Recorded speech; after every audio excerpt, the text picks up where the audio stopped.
9 años antes del estreno de esta película, el Proyecto Manhattan detonaba la primera bomba atómica de la historia en Los Álamos, Nuevo México.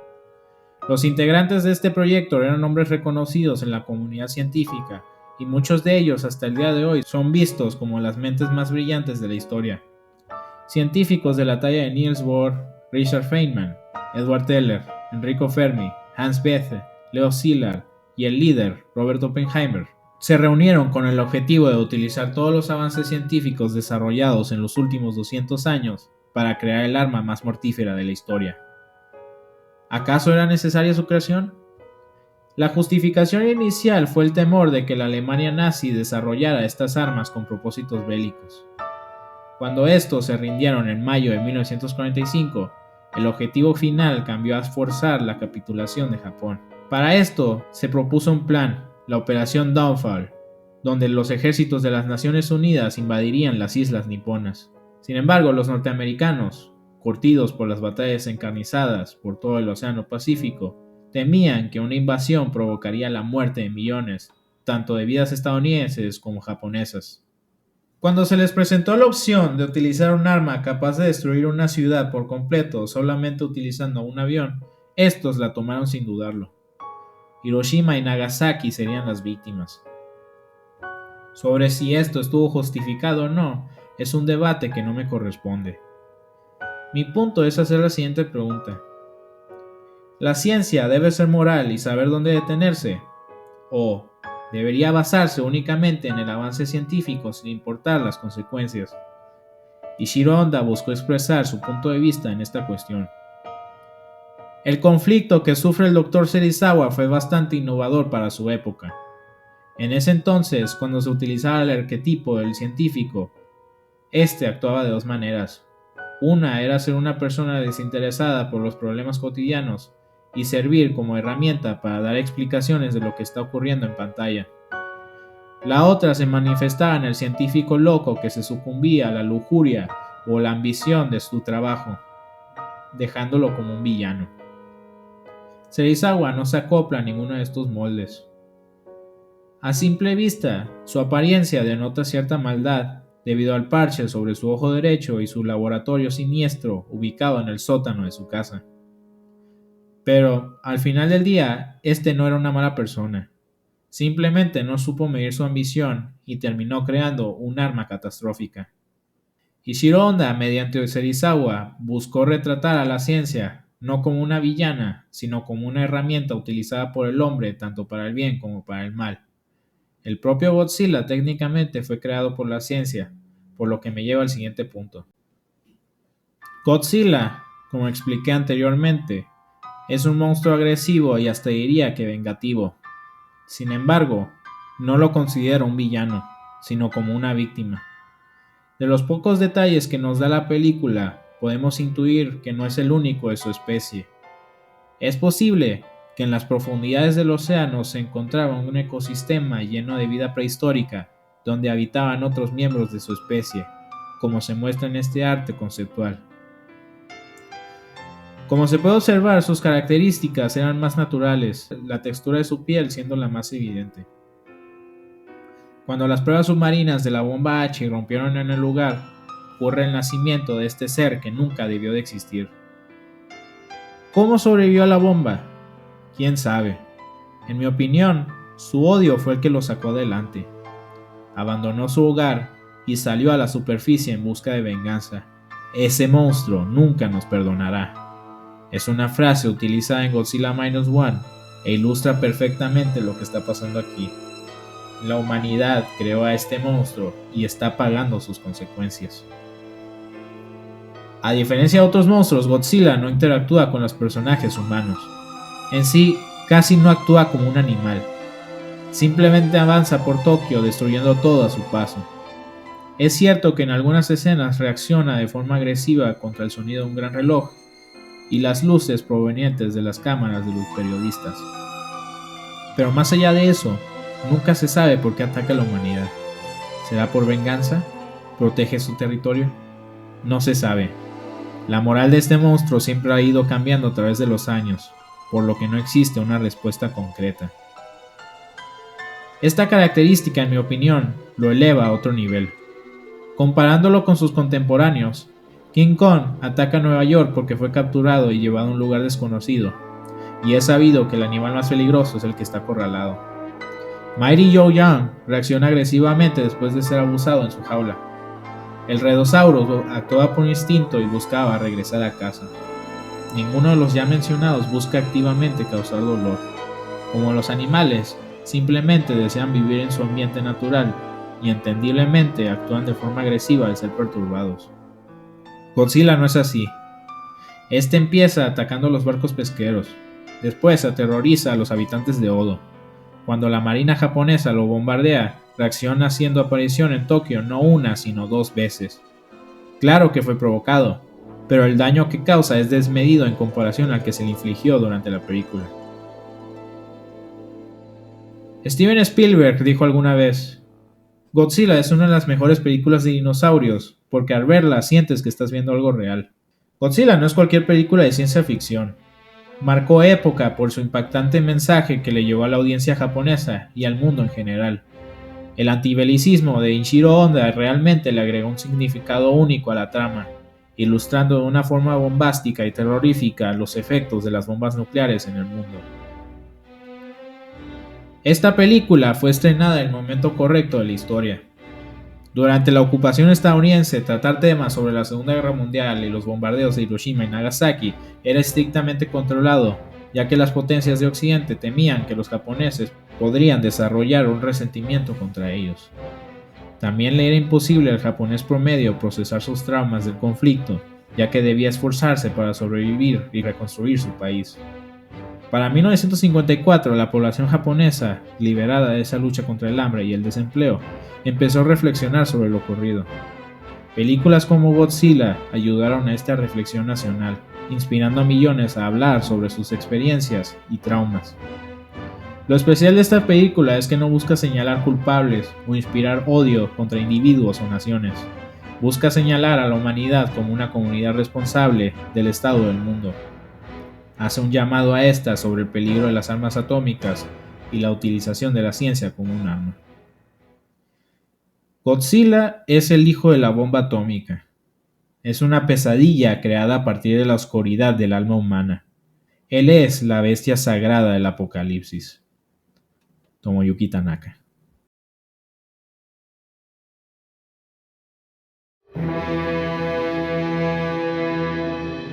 La película fue un éxito total. Godzilla se convertiría en una franquicia, inspirando a varios imitadores a realizar proyectos similares, fundando así un nuevo género llamado Kaiju Ega, película de monstruos en japonés.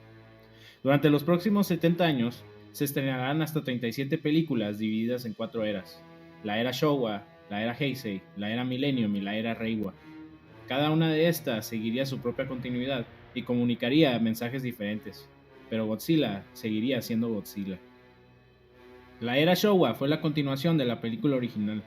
Se estrenó una secuela en 1955 llamada Godzilla Rides Again, donde otro Godzilla haría su aparición y lucharía contra un monstruo llamado Anguirus. De aquí en adelante se establecieron las peleas de kaijus como emblema de la saga.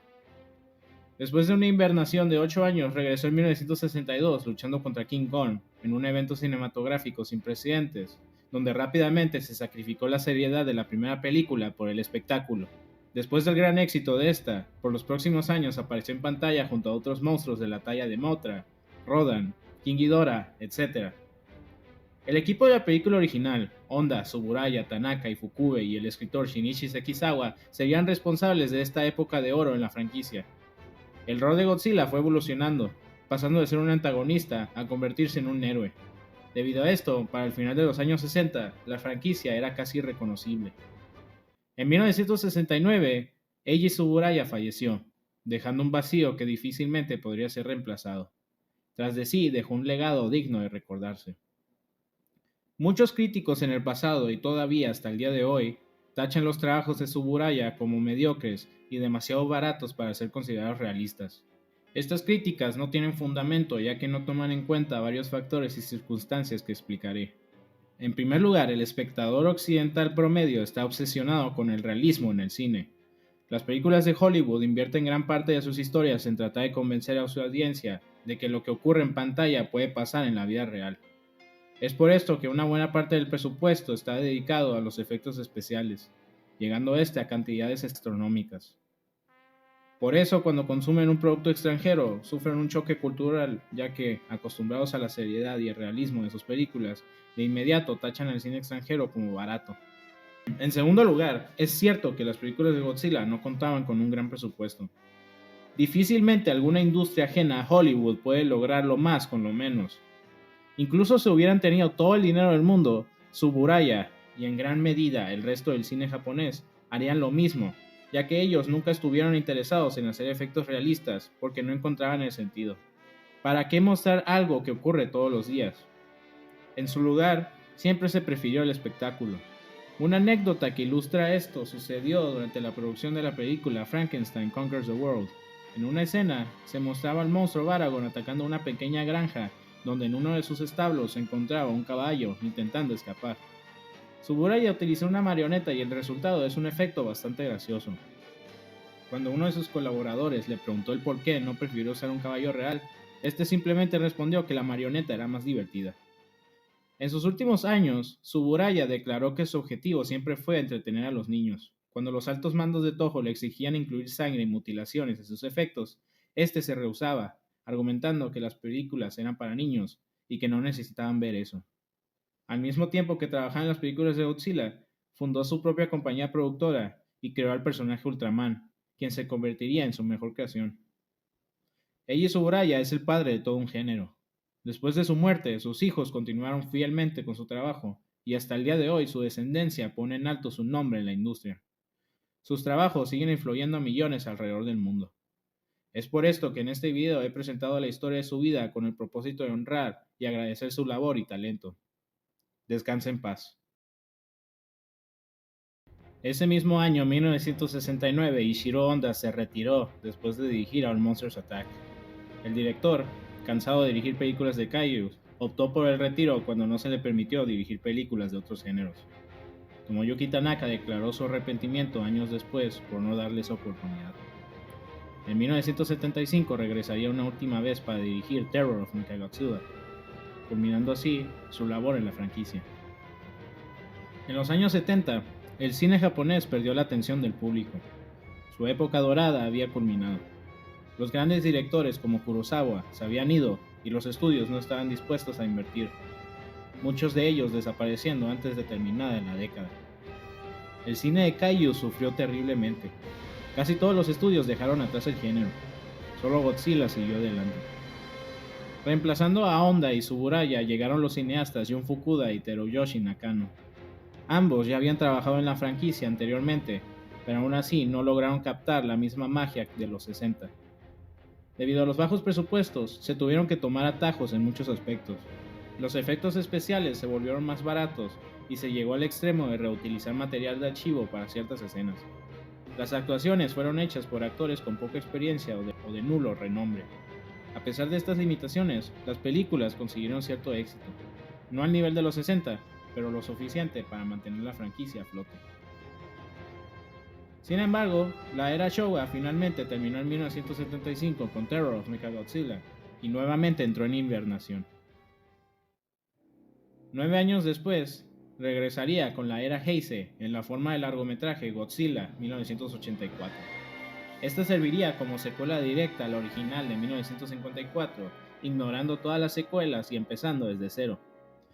Godzilla retomaría su rol como antagonista, pero no perdería su esencia como víctima. Su secuela, Godzilla vs. Violante, estrenada en 1989, prometía innovar a la saga con nuevos monstruos e historias nunca antes vistas. Sin embargo, Toho prefirió regresar a la fórmula vista en la era Showa, regresando a varios rivales clásicos a la pantalla grande. Aunque las películas son visualmente espectaculares y tienen sus momentos icónicos, estas sufren por su poca originalidad. Ishiro Honda jamás apoyó a la era Heisei, argumentando que no tenía sustancia, diciendo: las nuevas películas de Godzilla carecen de imaginación. Si continúan haciendo películas de Godzilla como lo hacen ahora, donde él simplemente llega a Japón, siento que su significado disminuirá enormemente. Ishiro Honda. Para ese entonces, Honda había regresado a trabajar en la industria como director asistente de su amigo Akira Kurosawa. Ambos colaboraron juntos en películas como Kagemusha, Ran y Dreams. A pesar de su avanzada edad, trabajó con su mejor esfuerzo hasta el final de su vida. Falleció en 1993 debido a una falla respiratoria. Hablar de Ishiro Honda, no solo como director, sino como persona, realmente me ha conmovido. Aunque mayormente es conocido por sus películas de efectos visuales, Honda durante su larga carrera también dirigió comedias, documentales, dramas, romances y biografías, demostrando una gran habilidad para contar historias. Su personalidad realmente lo destacaba, ya que, a diferencia de sus contemporáneos, este siempre fue una persona tranquila y sincera. Jamás se enojaba, pero tampoco tenía miedo de expresar su insatisfacción cuando una escena no era retratada como había querido. Los actores bajo su mando siempre lo elogiaban por su capacidad de trabajar de forma ordenada y sin prisas, siempre concluyendo sus producciones en el tiempo pactado. Sus experiencias en la guerra le abrieron la puerta para contar historias a su manera. Godzilla es su película más oscura, ya que en esta quería retratar su visión sobre la guerra y las armas nucleares. Pero el resto de su filmografía incluye historias donde sus mensajes son optimistas y cuyos personajes ilustran a la humanidad en su esencia más pura. Durante su funeral, Akira Kurosawa dijo lo siguiente: Honda era verdaderamente un alma virtuosa, sincera y gentil. Trabajó con todas sus fuerzas para el mundo del cine, vivió una vida plena y, muy fiel a su naturaleza, abandonó silenciosamente este mundo. Sin Ishiro Honda, Godzilla no sería Godzilla. Gracias a él se le trajo un significado al personaje que hasta el día de hoy sigue siendo igual de valioso. Desde un punto más personal, Honda se convirtió en una de mis inspiraciones, y puedo decir que es uno de mis directores favoritos. La idea original de este video era contar su biografía junto a su labor como Godzilla, para de cierta manera honrar su vida y trabajo. Descansa en paz. Regresando a la franquicia, las películas de los 90 no lograron captar la atención del público. Sus mensajes de optimismo no conectaron con las audiencias, ya que para ese entonces éstas sufrían los efectos del estancamiento económico de Japón, causados por una burbuja financiera que hasta el día de hoy frena el crecimiento económico del país. Esta época se llamó las décadas perdidas. Queriendo evitar el mismo error de la era Showa, Toho decidió terminar la era Heisei con Godzilla vs. Destroyer. Esta película sirvió como homenaje a la original de 1954, conectando su trama principal con el destructor de oxígeno y concluyendo trágicamente con la muerte del propio Godzilla. Momoko Kochi regresaría para interpretar el papel de Emiko Yamane. Esta sería su última aparición en la pantalla grande, ya que fallecería en 1998. Akira Ifukube también volvió para componer la banda sonora de la película. Esta fue su última obra y se retiró definitivamente, falleciendo en el año 2006. Al mismo tiempo que esto sucedía, en Hollywood comenzó a crecer un interés por el personaje y se buscó crear una versión estadounidense por parte de la compañía Sony. Después de varios borradores rechazados, se contrataron a los cineastas Roland Emmerich y Dean Devlin, conocidos por realizar Día de la Independencia, para crear esta película. Emmerich y Devlin no estaban tan interesados en ser fieles al mensaje de la película original y prefirieron experimentar con el personaje. Esta experimentación se manifestó mediante un nuevo diseño que para nada se asemejaba a Godzilla. Cuando fueron a Toho a presentar sus avances, fueron recibidos con un silencio sepulcral. Los ejecutivos de Toho esperaban conseguir el visto bueno de Tomoyuki Tanaka, pero este no estaba disponible debido a que se encontraba moribundo en su cama. Finalmente, Toho, sin la bendición de Tanaka, aprobó la versión estadounidense. El resultado fue un desastre tanto crítico como económico. El Godzilla americano no se asemejaba para nada a la versión original y hasta cierto punto era una falta de respeto. Tomoyuki Tanaka falleció poco antes de que se estrenara la película, por lo que no pudo ser testigo del desastre. Tomoyuki Tanaka es el creador de Godzilla. Fue él quien trajo la idea a Toho y fue gracias a él que Suburaya, Honda y Fukube llegaron al proyecto. Realmente dio cátedra en la profesión de productor. El resto de su carrera se encargó de guiar a la franquicia a diferentes lugares, algunos muy buenos y otros no tanto, pero siempre estaba ahí para asegurarse que todo fuera acorde a la identidad del personaje. Por eso es parte de los grandes nombres de la saga. Descansa en paz. Después del bodrio, Toho no tuvo más opción que comenzar a producir otra serie de películas, comenzando así la era Millennium, y de inmediato estuvo plagada de inconsistencias. Aunque las películas no eran malas, estas sufrieron por sus altos costos y poca popularidad. Para 2004 la franquicia cumplía 50 años, y para honrarla se lanzó Godzilla Final Wars. Homenajeando a la era Showa, se heredó la misma intención de darle prioridad al espectáculo. El resultado es una película sin pies ni cabeza, que resulta demasiado excesiva incluso para los estándares de la saga. Final Wars fracasó estrepitosamente, causando otra hibernación y en ese momento la aparente muerte de la serie. Por los siguientes 10 años hubo silencio. La única actividad fue el cameo que hizo Godzilla en la película Always Onset on 3rd Street 2. Por muchos años videos de esa escena declaraban que era una nueva película no estrenada en Occidente. Como muchos, yo me creí esos rumores y pasé horas de mi vida buscando la película completa. Yoshimitsu Anno, un ejecutivo de Toho, aún le tenía fe a la saga y decidió ir por el mundo tratando de conseguir dinero para crear otra película de Godzilla. Pero mientras los años pasaban, nadie mostró interés. Fue hasta el principio de los 2010s que Warner Bros. Y Legendary alzaron la mano para regresar el kaiju al cine.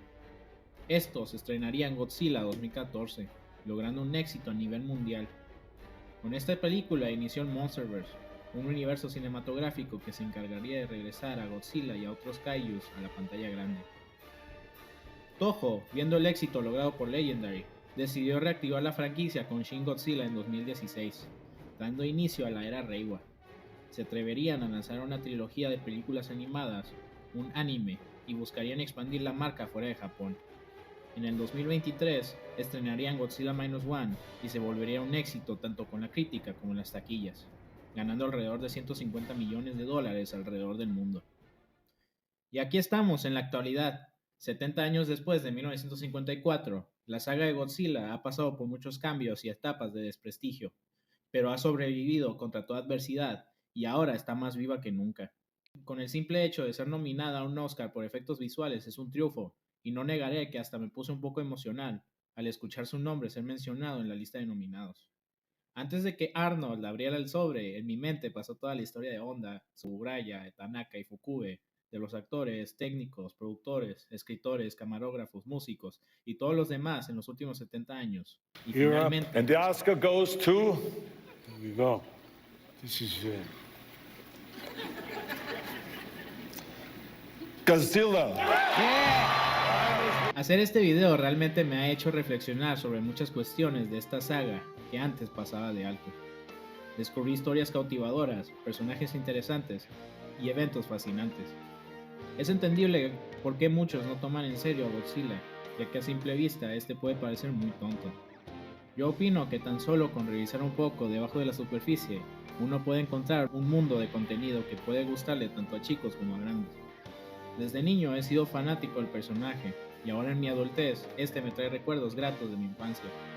Para honrar estas remembranzas, hice este video con la intención de transmitir tan solo un poco de mi pasión por esta saga de películas. Espero haber logrado este objetivo.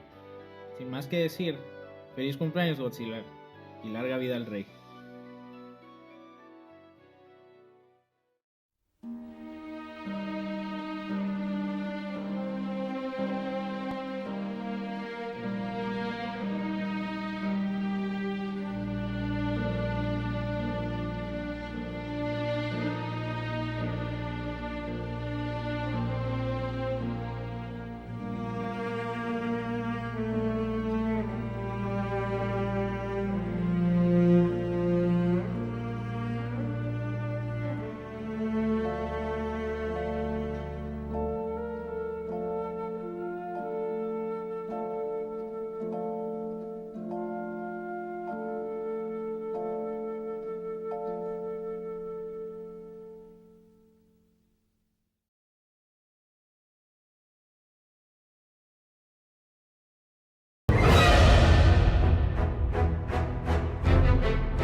cheaper.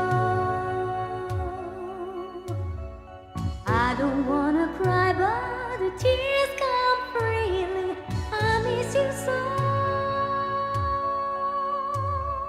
Somewhere in the world you might find